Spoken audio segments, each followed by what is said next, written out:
Hey guys, Mike here. So today, I'm here to talk to you about Tenet. In this review, I'll be going over a brief summary of the plot, my quick thoughts about the film, and whether or not you guys should go and see it. So I'm going to try and keep this review spoiler-free. However, if you don't want to know anything about the film, and you want to go completely blind, then it's just come back to this video once you've seen the film. So with that, let's get started, shall we?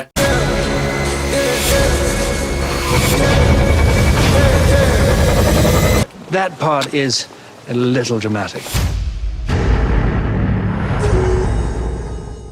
So Tenet stars John David Washington as the protagonist. In Tenet, armed with only a word, Tenet, and fighting for the entire world, a protagonist will journey through a world of internal espionage that will unfold in something beyond real time. And so we have Tenet. So guys, I've been looking forward to seeing this movie for a long time now, despite the fact of not really knowing anything about it. Because as you may know, when I go into a movie, I try and find out as little as possible. All I really knew about this one is that it was written and directed by Christopher Nolan, it starred John David Washington, and it had something to do with time. That's really all I knew about it. And as well, I was really looking forward to seeing this movie as well, because this is the first time I've been back to the cinema since the whole lockdown thing started. And to be honest, I've really missed going to the cinema. Experiencing new films on the big screen, pretty much the best way of watching them. And as well, I got to see this in IMAX 2D, so that made it even better. But in any case, what did I think about Tenet? Well, first of all, let's talk about the performances.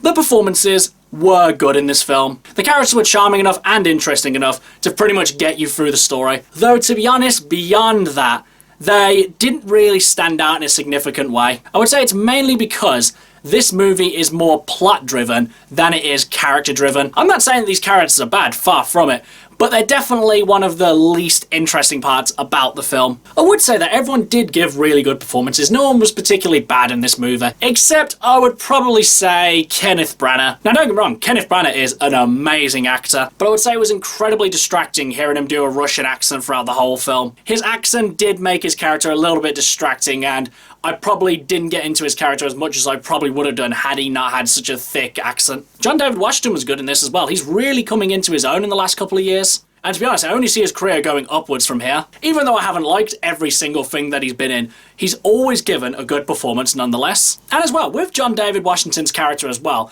I didn't actually notice that he didn't have a name throughout the story. His character's name is actually the protagonist. I just thought he was making a joke saying that he's the protagonist, you know, saying that he's the most important person there, he's the one who's supposed to solve all the problems. I didn't know that it was his character's, actual name. I mean, I imagine the character had a real name, but apparently they don't say it. And as well, Robert Pattinson. Now, I would say this was a really big test for him, because most people know him as the guy from Twilight, and I would say that was actually the last mainstream thing he did before doing this film, because in the years since, he's been kind of really staying under the radar and doing like small indie movies, and he's been really making a name for himself in there. And I haven't really seen all of these indie movies. The only one I've really seen was The Lighthouse, and he was incredible in that movie. And when I heard that he was getting the role for Batman, I was incredibly excited. I didn't have that initial thing that I did with Ben Affleck where it was kind of like, ooh, can Ben Affleck really play Batman?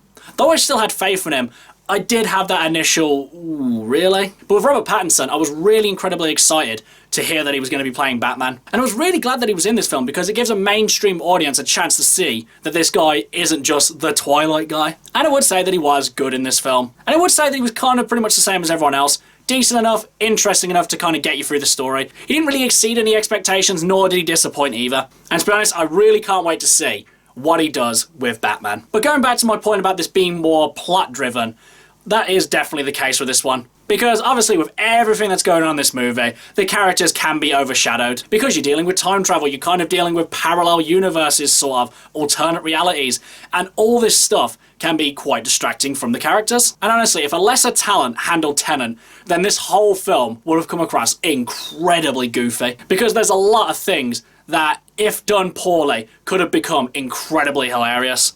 And I've got to admit, one or two of the sequences did make me laugh. Some of them I can imagine were intentional, though others were probably not intentional. Nonetheless, for the most part, this movie was incredibly well made. The concept, the visuals, the stunts, the fight scenes, everything in this movie was just done brilliantly, to the amazing standard that Christopher Nolan sets. And this movie fits really well into his catalogue, because though Christopher Nolan's movies are accessible for a mainstream audience, he is one of these directors who will challenge the audience, Because it's perfectly fine to have movies where you can just switch your brain off, sit back and enjoy what you're watching without, using your brain too much. But we also need movies that will challenge the audience as well. And Christopher Nolan's one of those directors who does that brilliantly. Though at times it can become a bit convoluted. It's probably easier to name Christopher Nolan's movies that are easy to follow as opposed to his hard to follow movies.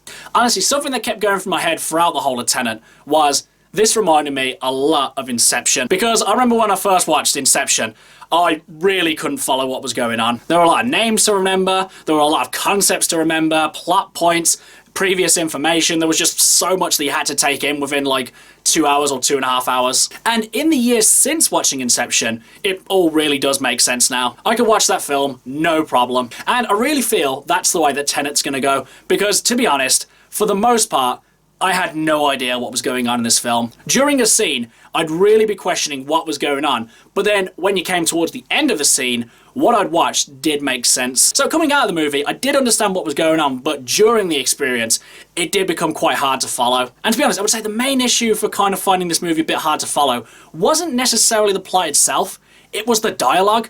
About 60% of this movie is just mumbled.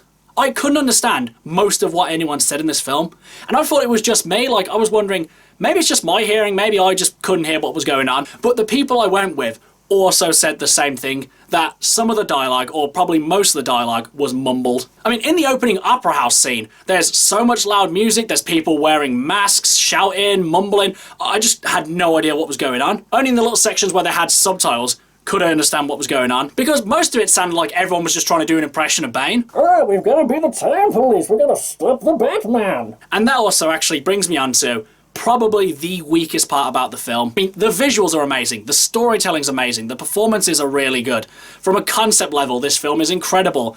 But I would say that its Achilles heel, the weakest part of it was the sound mixing. Because I've already mentioned the mumbling, but what didn't help is the fact that the music was really loud, the explosions were really loud as well, which is good for a cinema experience, and it's why you go to see films in IMAX, to get a really loud and surround sound kind of feel. But when you can't hear the dialogue or the story progressing, it does kind of make it a bit hard to follow. Again, this may just be me, but I just thought the sound mixing was easily the weakest part about this film. Though, having said that though, my biggest thing about Tenet is that I feel that this film will only get better in time, because somewhere along the road, I will probably watch this film again. Because though I didn't think it was amazing, Christopher Nolan's new masterpiece, his best movie, I did really enjoy it. Maybe it's because I really like and respect Christopher Nolan that I liked it so much, and if it was probably anyone else handling this movie, I wouldn't have thought as high of it. But even still, even though for the most part I couldn't really follow what was going on, I still really enjoyed this film, and I feel like it will only be better received in time to come. Pretty much exactly the same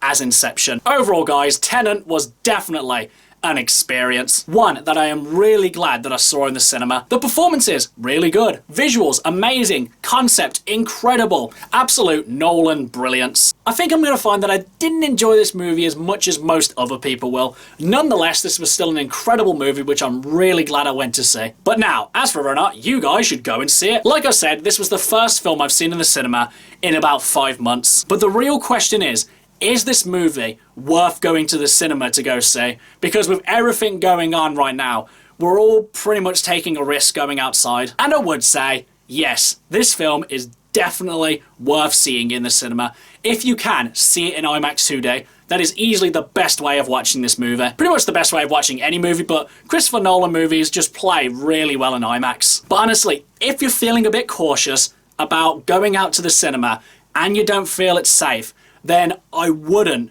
advise that you really put yourself through the stress of seeing this film. Because honestly, this film will be in the cinema for quite a while, and if you want to wait for people to kind of, have already seen it so there's less people in the cinema, then by all means do that. The only thing I would say is a bit difficult about that is you'll kind of have to stay off the internet, because I imagine most everyone will be talking about this one. So I mean, if you're really excited to see this one and you can't wait, then by all means go watch it. I would say just be ready for your mind not to be blown, but to be broken. Okay guys, that's my review of Tenet. If you've seen it, what did you think about it? And what's your favourite Christopher Nolan movie? Whatever it is, drop it in the comments below. Until next time, I've been Michael.